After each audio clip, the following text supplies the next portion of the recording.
अब हम coordinate geometry के एमसीक्यूज़ करते हैं। ठीक हो गया।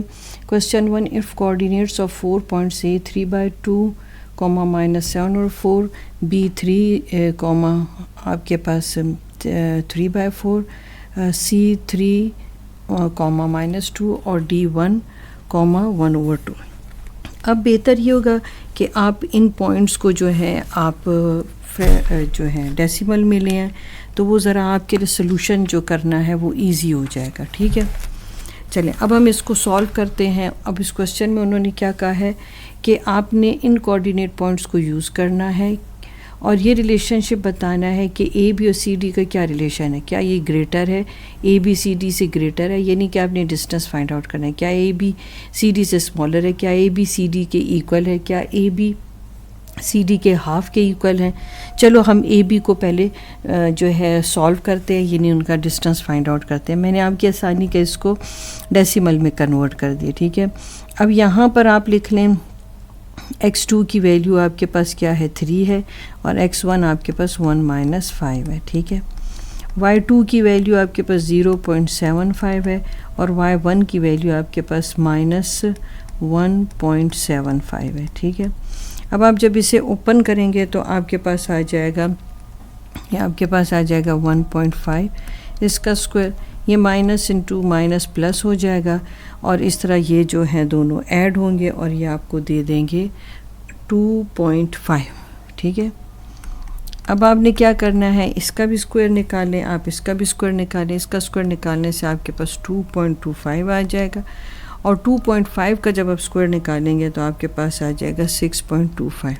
जब आप दोनों को ऐड करेंगे तो आपके पास आ जाएगा 8.5। जब आप इसका स्क्वायर रूट सॉल्व करेंगे तो 2.91 इसकी वैल्यू आ जाएगी। ठीक है, अब हम इसे सॉल्व करते हैं। x2 की वैल्यू आपके पास ये x1 है, आप अपनी आसानी के लिए लिख लें, ये x2 है, ये y2 है।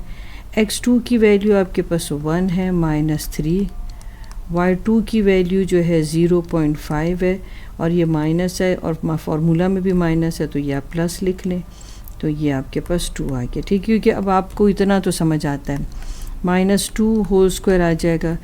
2 में से आप 0.5 को सब्ट्रैक्ट कर दें तो आपके पास, बल्कि ऐड करें तो 2.5 होल स्क्वायर आ जाएगा। ठीक है, अब 2 टाइम्स तो आपके पास 4 आ गया और 2.5 का स्क्वायर 6.25 होता है। जब आप दोनों को ऐड करेंगे तो आपके पास आ जाएगा 10.25। जब आप इसको स्क्वायर रूट से सॉल्व करेंगे 3.20 आ जाएगा। अब आपको साफ पता चल रहा है कि जो डिस्टेंस सी डी है वो ग्रेटर है और जो डिस्टेंस ए बी है वो स्मॉलर है। ये मतलब आप इसको 3 रीड कर लें, इसको 2 रीड कर लें, तो अब देखें सी डी ग्रेटर है ए बी से, तो आपके पास ऑप्शन बी करेक्ट है। अब नंबर 2 MCQs आप देख रहे हैं। If A and B are any 2 points on coordinate line, number line पर, then its mid point will be. अब जब ये कोई भी पॉइंट है ए बी, ठीक है, और आपने मिड पॉइंट निकालना है, ठीक है, तो आप किस तरह से फाइंड आउट करके, मैं अगर आपको एक छोटी सी वैल्यू से चीज़ समझाऊँ, अगर 2 और 4 एक पॉइंट है और मुझे कहा जाए कि इसका मिड पॉइंट निकाले, तो मैं दोनों को ऐड करके 2 पे डिवाइड कर लूँगी। अब करके आप देखें, आपको ख़ुद ही पता चल जाएगा 3 आ गया। अब आपको ख़ुद भी पता है, अगर मैं नंबर्स काउंट करूं, ठीक है, तो जो कंसेक्टिव नंबर्स होते क्या होते हैं 2, 3, 4, तो आपको 3 मिल गया। इसी तरह से आपने इसका सलूशन भी निकालना है। ठीक है, अगर मुझे ए और बी का मिड पॉइंट निकालना है तो मैं a + b / 2 कर दूंगी, तो इसका मतलब है मिड पॉइंट निकालने के लिए मुझे इसको ऐड करना है, वैल्यूज़ को 2 पे डिवाइड करना है। तो कौन सा ऑप्शन इसमें ठीक है? आपका ऑप्शन नंबर ए करेक्ट है। अब ये आपके पास आ गया क्या है कि आपको पॉइंट्स दिए हुए हैं, क्या ये पॉइंट्स जो है आपको पैरेललोग्राम बना के देते, स्क्वायर, ट्रेपेजियम, काइट। ठीक है, अब MCQs का मतलब ये होता है कि हमें वो क्वेश्चन जल्दी जल्दी सॉल्व करना है। ठीक है, अगर आप एक रफ सा ग्राफ बना ले, बल्कि आपको पेपर में जो है आपको जो ई शीट गिवन होती है उसके बैक पर ये ग्राफ दिया भी होता है, तो अगर आप जल्दी जल्दी प्लॉट कर लेना तो आप इन शेप्स को जल्दी से फाइंड आउट कर सकते हैं। तो चलो हम पहली वैल्यू प्लॉट करते हैं 5 और 2 को।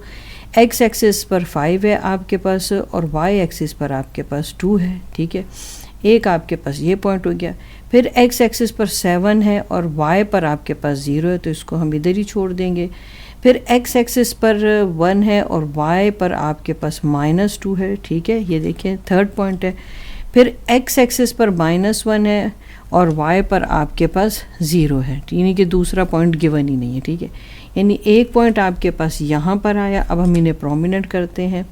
ये पॉइंट आपके पास आया, चलो मैं इसको ए कह दूँ, इसको बी कह दूँ, इसको सी और इसको डी, तो आपके लिए रीड करना ईजी हो जाए। ए, फिर दूसरा पॉइंट आपके पास ये बी था, फिर थर्ड पॉइंट आपके पास जो था ये 1 और -2 सी था, ठीक है, और लास्ट में आपके पास -1 और 0 ये आपके पास डी था।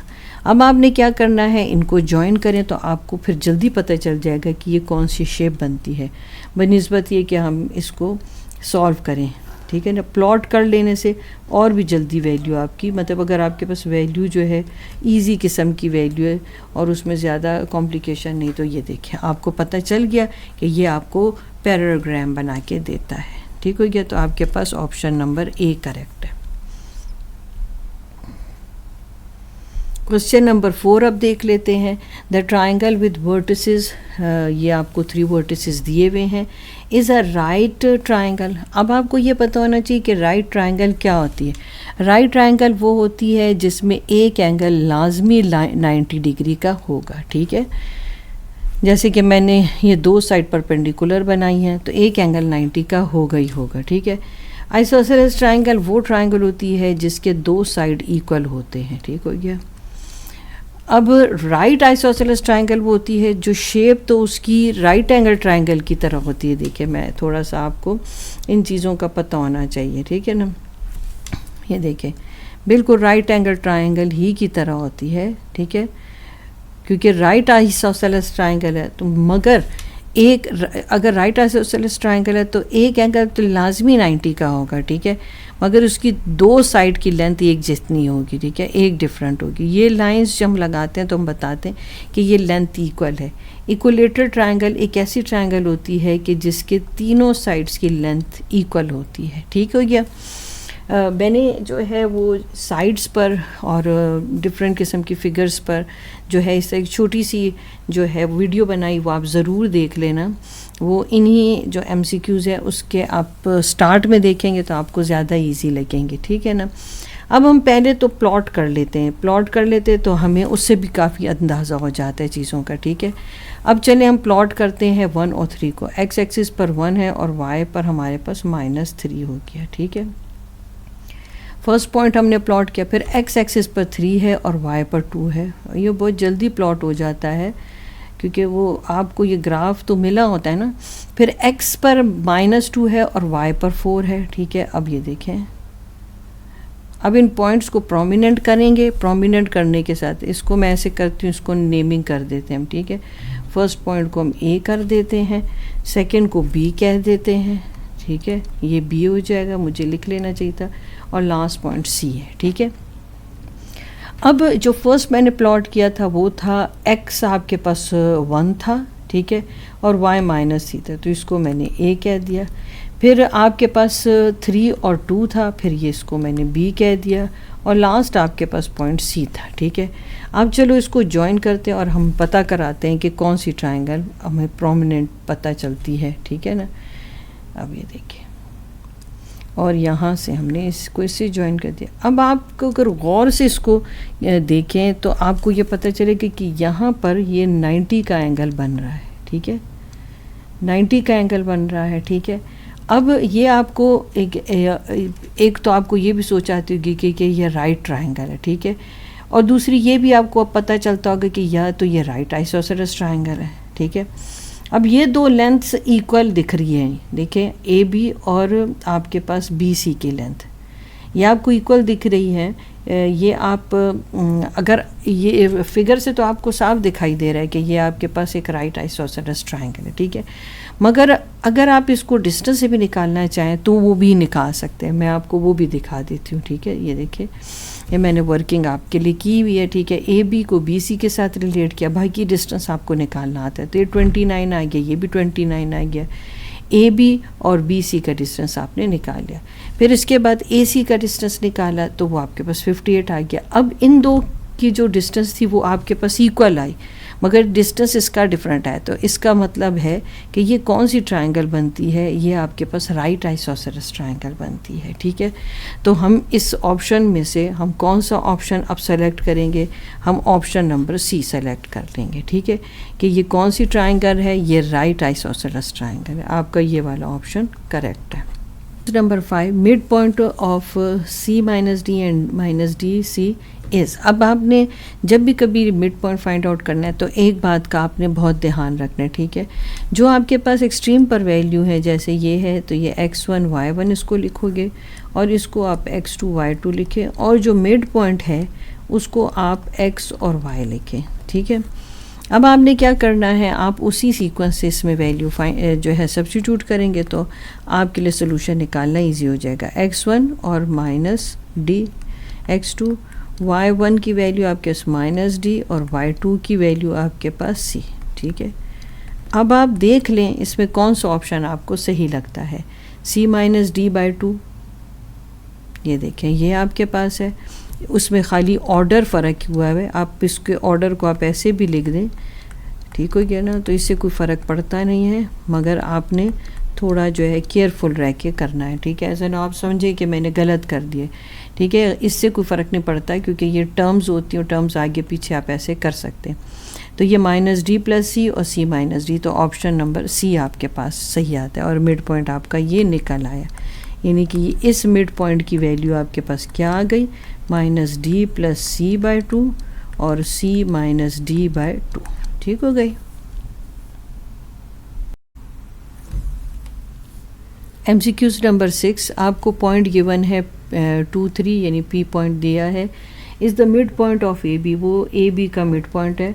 तो आपने फिर x और y के कोऑर्डिनेट्स निकाले। अभी मैंने आपको पिछले MCQs में भी यही बात समझाई थी कि आपने क्या करना होता है कि आपने इसको x1 लिखना है, इसको y1, ठीक है, इसको x2 और y2, और इसे आप क्या लिखोगे, इसको आप x और y लिखें, फिर आपसे क्वेश्चन गलत नहीं होता। ठीक है, अब ये जो था बेसिकली ये मिड पॉइंट था, ठीक हो गया, जिसको मैंने एक्स वाई यूँ शो किया, और फार्मूला क्या था, x1 प्लस x2 बाई 2, ठीक है, y1 plus y2 by 2।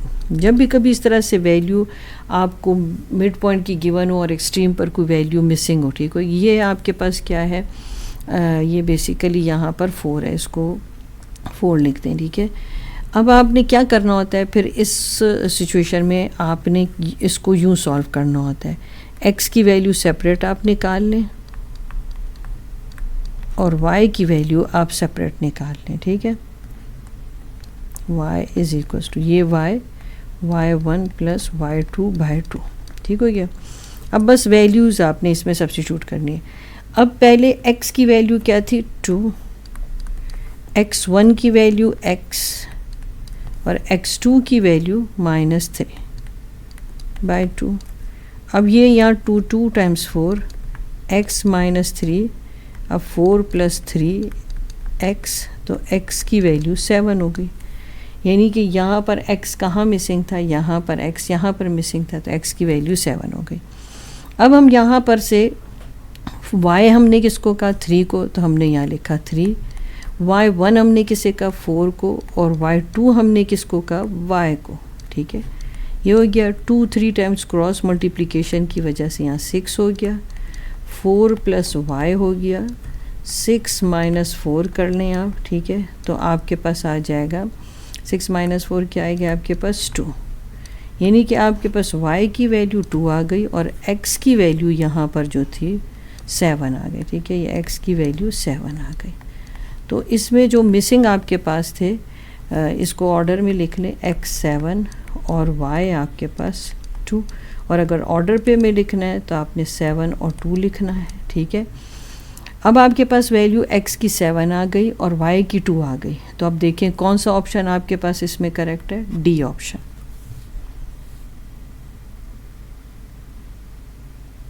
Number 7, if 2 order pairs 4 5 और ये दूसरा ऑर्डर पेयर अगर ये इक्वल है, are equal, then the value of A is.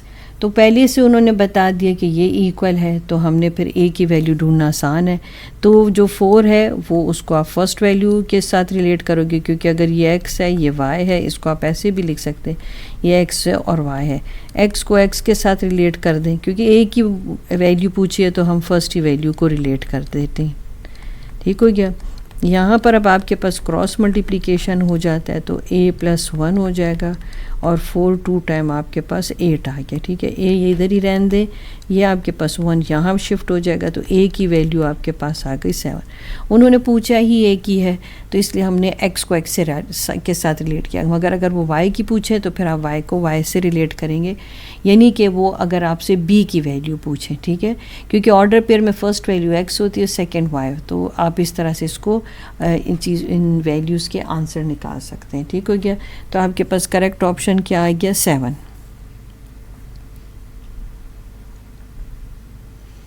8 number MCQs, in which quadrant the point -4, और ये आपको जो गिवन है उस ये किस क्वाड्रेंट में लाई करता है। अब देखिए उन्होंने आपको ऑर्डर पेयर कुछ इस तरह से दिए है। ठीक है, मगर इस ऑर्डर पेयर को अब आपने अपने तरीके से इसको ठीक करना है। देखिए माइनस इंटू माइनस प्लस। ठीक है, मैंने कोई वैल्यू नहीं लिखी, आपको पता है ये नंबर्स होते हैं। ठीक है, ये मैं आपको खुद समझ आती। ठीक है, मगर मैं जो मेन चीज़ आपको बताना चाह रही हूँ वो ये है कि अक्सर स्टूडेंट साइन भूल जाते हैं। आपको पता होना चाहिए कि ओरिजिन से राइट हैंड साइड पर जो एक्स एक्सिस है वो सारी वैल्यू पॉजिटिव होती है। ठीक है, अब मैंने प्लस प्लस लिख दिया, और फिर ओरिजिन से लेफ़्ट हैंड साइड पर सारी वैल्यू नेगेटिव होती है। ओरिजिन से अपवर्ड डायरेक्शन में आप मूव करें वाई एक्सिस में तो वो सब वैल्यू पॉजिटिव होती है। फिर ओरिजिन से वाई एक्सिस में आप डाउनवर्ड डायरेक्शन में मूव करें तो ये सारी वैल्यू नेगेटिव होती है। ये आपके पास फर्स्ट क्वाड्रेंट होता है, ये सेकेंड क्वाड्रेंट होता है, ये थर्ड क्वाड्रेंट होता है, और ये फोर्थ क्वाड्रेंट होता है। ठीक है, अब फर्स्ट क्वाड्रेंट में ये x है ना, ये देखें ये x है, x एक्सिस की वैल्यू प्लस है और y की भी प्लस है। ठीक है, यानी ऑर्डर पेयर है x और y। ठीक है, फिर अगर आप यहाँ देखें x माइनस है, और क्योंकि ऑर्डर पेयर में फर्स्ट वैल्यू x होती है और सेकंड वैल्यू y होती है, तो y प्लस है, तो x आपके पास क्या आ गया? माइनस, और y आपके पास प्लस आ गया। ठीक है, फिर थर्ड क्वाड्रेंट में x और y दोनों माइनस है आपके पास, आप ऐसे भी लिख सकते हैं इसको। ठीक हो गया। फिर आपके पास इस क्वाड्रेंट में आए तो x प्लस है आपके पास, मगर y माइनस है। ठीक है, तो आप इसको यूं भी लिख सकते हैं, और भी जो भी वैल्यू आपको गिवन होगी आपने इस एक्स वाई की जगह वो नंबर लिखने। अब आप मैच करें ना कि -4 यानी कि ये पहली वैल्यू x है और दूसरी वैल्यू y है, ये किस क्वाड्रेंट में लाई करते हैं कि x माइनस हो और y प्लस, तो ये आपके सेकेंड क्वाड्रेंट में लाई करते हैं। तो ऑप्शन नंबर बी आपका करेक्ट है। नंबर 9 आपके पास MCQs है, the adjoining figure of a line. ठीक है, जिसमें distance of AC minus distance of BC आपको फाइंड आउट करना है। देखें पहले आपको ना जो है जो कंप्लीट सेट है लाइन के अकॉर्डिंगली वो आपको पता होना चाहिए। वो कैसे? जैसे अब आप देखें कि जो AC फुल लेंथ है, ठीक है, वो फुल लेंथ किन दो पीसेस से मिलके बना है? एक इस पीस से, ठीक है, और एक इस पीस से मिलके बना है। ठीक है, अब मैं इन दोनों पीसेस को आपके लिए यहाँ पे लिख देती हूँ। जैसे AC AB प्लस BC से मिलके बना है। ठीक है, ये पूरी लेंथ AC इन दोनों से मिलके बना है। अगर मुझे कोई कहे कि मैं AC और BC को जो है इसकी वैल्यू फाइंड आउट करूं, तो मैं क्या करूंगी कि ये देखें AC को टारगेट कर दिया और BC को, अब BC को उठा के आप इस तरफ ले आएँ, इक्वल साइन से आप इस तरफ ले आएँ। ठीक है, तो वो -BC बन जाएगा, तो पीछे आपके पास क्या रह गया? AB रह गया। ठीक है ना, तो इसका मतलब अब इसको कंपेयर करें AC, देखिए डिस्टेंस बस खाली इतना किए कि डिस्टेंस लिख दिया है, distance of AC minus distance of BC is equals to distance of AB।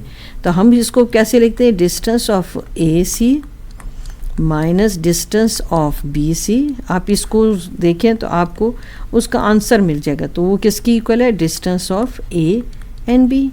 तो आपने इस लाइन को रीड सही करना है कि AC पूरी लेंथ इन दो पीसेस से मिलकर बनी है। ठीक है, अगर और भी मैं इसको समझाना चाहूँ तो अगर मैं ये कहूँ कि ये पूरी लेंथ 8 है, तो इसकी वैल्यू 4 है और इसकी वैल्यू 4 है, तो 8 जो है वो कौन सी दो वैल्यू से मिलके बना है, वो इन दो 4 + 4 से मिलके बना है। तो अगर मैं एक 4 को इधर शिफ्ट कर लूँ तो पीछे दूसरा 4 रह जाएगा, तो मुझे वो जो है उन पीसेस की वैल्यू जो है वो मिल जाएगी। बिल्कुल इसी ही तरह से उन्होंने अल्फ़ाबेट को जो है यूज़ किया है, ठीक है ना।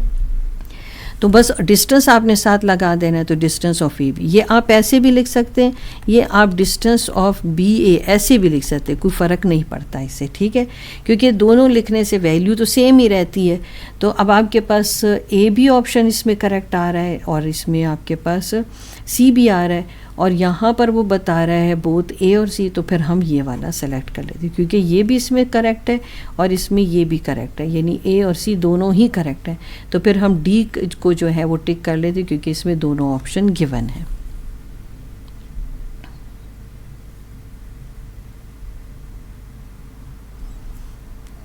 अब आपके पास MCQs नंबर 10 आ गया। वो आपको क्या कहते हैं, the abscissa on Y axis is what, यानी 1x या 0y। अच्छा, एक बात आपको पता होनी चाहिए कि जो भी आप इस ग्राफ पे कोई भी ऑर्डर पेयर को प्लॉट करते हो, ठीक है, एक तो आपको ये पता होना चाहिए कि आप ऑर्डर पेयर को उसमें प्लॉट कर रहे हो, और दूसरा आपको ये पता होना चाहिए कि ये जो ऑर्डर पेयर की फर्स्ट वैल्यू होती है उसको x कहते हैं और जो सेकंड वैल्यू होती है उसको y कहते हैं, ठीक है।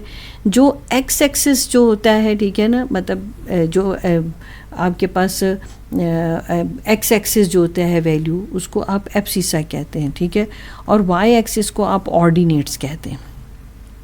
अब वो आपसे पूछ रहे हैं कि एब्सिसा y एक्सिस पर क्या होगा, यानी x की वैल्यू y पर क्या होगी। अगर मेरी प्योर वैल्यू x पर है, ठीक है, यानी x पर मैं समझो यहाँ पर मौजूद हूँ, ठीक है, तो यहाँ पर y की वैल्यू 0 होगी, ठीक है। अगर यहाँ कहीं पॉइंट है तो यहाँ पर तो x भी आएगा और y भी आएगा, मगर अगर एग्जैक्ट लाइन पर अगर आप मौजूद हो तो वहाँ पर x की तो वैल्यू होगी मगर y 0 होगा, यानी मैं कहूँगी कि x की वैल्यू तो यहाँ पर 2 है मगर y की वैल्यू यहाँ पर 0 है। फिर अगर मैं y पर मौजूद हूँ, ठीक है, तो यहाँ पर आप 3 लिख लें, तो मैं कहूँगी कि x यहाँ पर अब 0 है और y की वैल्यू 3 है। तो सिंपल सी बात क्या है कि x एक्सिस पर y 0 होता है और y एक्सिस पर जो है वो x 0 होता है। तो वो जो एब्सिसा है वो तो x एक्सिस को कहते हैं, तो कहते हैं एब्सिसा ऑन y एक्सिस क्या है, तो वो हमने अभी डिस्कस तो कर दिया कि एब्सिसा का मतलब जो x एक्सिस की वैल्यू है वो y एक्सिस पर क्या है, वो 0 है। तो अगर आपसे कोई ये क्वेश्चन उल्टा भी पूछ सकता है कि the ordinate on x axis क्या है, यानी कि y की वैल्यू x एक्सिस पर क्या है, तो तब आप बोलोगे 0, ठीक हो गया ना।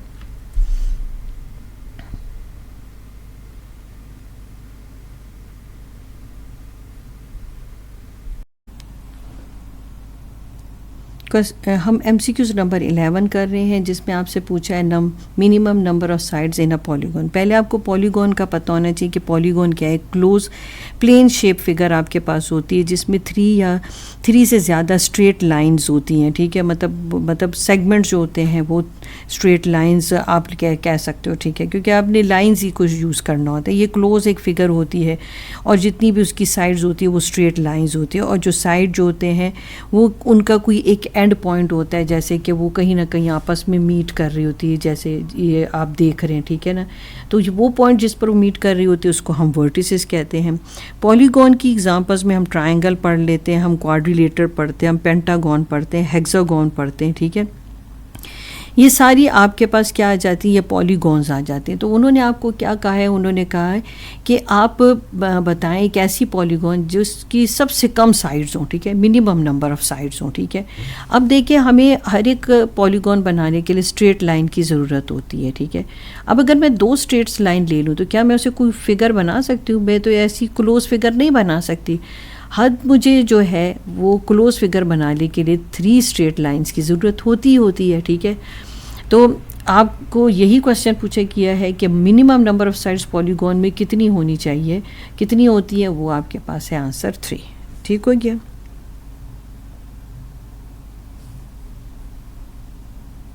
नंबर 12 हम कर रहे हैं। अब आप इन इनइक्वलिटीज़ को रीड करना सीखें। जब भी आपके पास कोई x वगैरह की वैल्यू जैसे x हो, ठीक है, और वो वैल्यू स्मॉलर देन ज़ीरो, तो इसका मतलब है ये वैल्यू नेगेटिव है, ठीक है। और अगर आपके पास ये जो इनइक्वलिटी का साइन, इसका जो ब्रॉड साइड है, ओपन साइड है, वो किसी वेरिएबल की तरफ हो और ज़ीरो से छोटा, तो इसका मतलब है ये वैल्यू पॉजिटिव है, यानी कि ज़ीरो से ग्रेटर है, और ये वैल्यू ज़ीरो से स्मॉलर है, ठीक है। आप साइन से भी समझ सकते हैं, यानी कि एक वैल्यू नेगेटिव है, एक वैल्यू पॉजिटिव है, यानी एक्स की जो वैल्यू नेगेटिव है, वाई की वैल्यू पॉजिटिव है। अब आपको मैंने बताया था कि आपने ग्राफ कैसे रीड करना है। ये सारी वैल्यू पॉजिटिव होती है एक्स की इस साइड पर, ये एक्स की नेगेटिव होती है, ये वाई की इस पर नेगेटिव होती है, और वाई की अपवर्ड डायरेक्शन में पॉजिटिव होती है।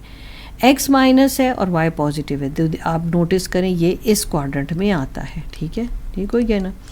यहाँ पर देखें, मैंने आपको इनइक्वलिटी को रीड करना बताया, और यहाँ पर उन्होंने आपको ऑर्डर पेयर लिख के भी दिया है, तो ये किस क्वाड्रेंट में आता है, ये सेकंड क्वाड्रेंट में, ठीक हो गया। यूज नंबर 13 देखते हैं। The point 35 is at minimum distance. अब ये 35 को हम प्लॉट करते हैं। अब देखें ये एक्स एक्सिस से ज़्यादा नज़दीक है कि आपका ये वाई एक्सिस से ज़्यादा नज़दीक है कि ओरिजिन से नज़दीक है, तो हम देखते हैं ज़रा इसको प्लॉट करने के बाद हम पता कराते हैं इसको। अब आपके पास x पर ये 3 है और y पर ये आपके पास 5 है, ठीक है। ये पॉइंट आपने प्लॉट कर लिया। अब आप इसे प्रोमिनेंट कर दें, ये आपके पास आता है 3 और 5। अब ये पॉइंट इस y एक्सिस से ज़्यादा नज़दीक है कि x एक्सिस से ज़्यादा नज़दीक है, ठीक है। अब अगर आप ये देखिए तो ये x एक्सिस है, x एक्सिस से तो ये कितने 5 यूनिट अवे है, और y एक्सिस से ये 3 यूनिट अवे है, तो किससे ज़्यादा कम डिस्टेंस है इसका, ठीक है ना। अगर डिस्टेंस को मेजर करें तो ये देखिए ये यहाँ से 1 2 और 3, मतलब 3 यूनिट अवे है, तो the point 35 is at a minimum distance from x axis के y एक्सिस कि ये ओरिजिन। अब ओरिजिन से ये इतना दूर यहाँ पर आ रहा है, ठीक है, तो इसका मतलब है कि ये y एक्सिस से ज़्यादा नज़दीक है, ठीक है। मिनिमम डिस्टेंस उसका y एक्सिस से बनता है। MCQs नंबर 14 देख लेते हैं, ठीक है। If m is the mid point of the line segment LN, पहले तो आप लाइन ड्रॉ करें LN, ठीक है, और m उसका मिड पॉइंट है। फिर वो आपको कहते हैं LN और MN का रेशो फाइंड आउट करो, ठीक है। अब आपके पास ये पूरी जो है एक लाइन है, ठीक है। इमेजिन करें कि इसकी लेंथ 1 मीटर लिखते हैं, चलिए 1 मीटर लिखते हैं, ठीक है।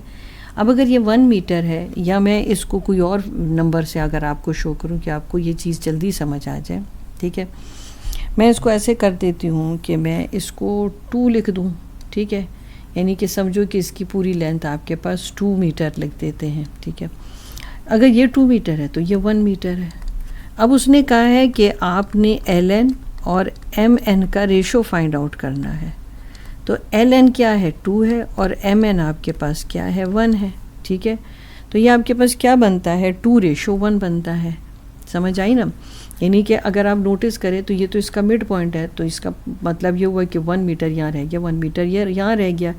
LN आपके पास पूरी लेंथ है और MN आपके पास हाफ लेंथ है, तो इन दोनों का रेशो क्या हो जाएगा 2:1, तो आपके पास ऑप्शन नंबर A करेक्ट है।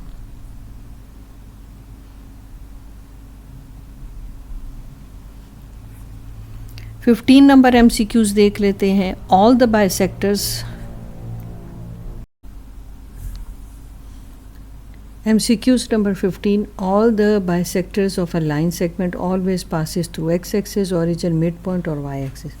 जब भी आप किसी भी आप लाइन सेगमेंट का जो है राइट बाइसेक्टर ड्रॉ करते हैं, यानी कि आप उस लाइन को 2 इक्वल हाफ में डिवाइड करते हैं, ठीक है। आप ज्योमेट्री में सीख चुके हैं कि आप जब लाइन बाइसेक्टर बनाते हैं तो यहाँ कंपास रख के आर्क लगाते हैं और कंपास को भी इस लाइन की हाफ लेंथ से ज़्यादा ओपन करते हैं। यहाँ आर्क लगा कि यहाँ आर्क सेम ही रेडियस से आर्क से दोनों साइड पे लगाएंगे, जिन पॉइंट को ज्वाइन कर देंगे।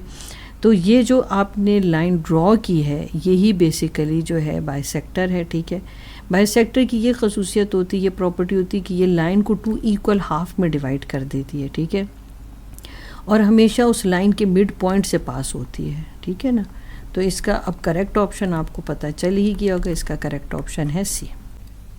अब आपके पास ये 16 नंबर MCQs आप देख लें. The below figure is a kite. What will be the coordinate of the point of intersection of both diagonals? ठीक है, उसने हमसे क्या पूछा है, हमें उसने पूछा है पॉइंट ऑफ इंटरसेक्शन का पूछा है. ठीक है, तो अब आपके पास मिड पॉइंट ये निकल रहा था, B मिड पॉइंट निकल रहा था और आपके पास D मिड पॉइंट निकल रहा था. ऐसी बात है ना, ठीक है ना. ये आप देख सकते हैं, आपके पास 2 0 और आपके पास 2.5 और 0, ये आपके पास जो था मिड पॉइंट निकल रहा था. ठीक है, ये दोनों मिड पॉइंट दोनों डायगनल्स के निकलने थे. हम क्या फैसला किया था कि हम उस डायगनल का मिड पॉइंट जो है पॉइंट ऑफ इंटरसेक्शन लेंगे जो एक्सिस ऑफ सिमेट्री ना हो, यानी आपके पास जो AC है वो डायगनल है. तो यानी हमने इसका मिड पॉइंट जो है फिर कंसिडर करना है, क्योंकि यही जो होगा दोनों डायगनल का पॉइंट ऑफ इंटरसेक्शन होगा. तो आपका ऑप्शन D करेक्ट है. ठीक है.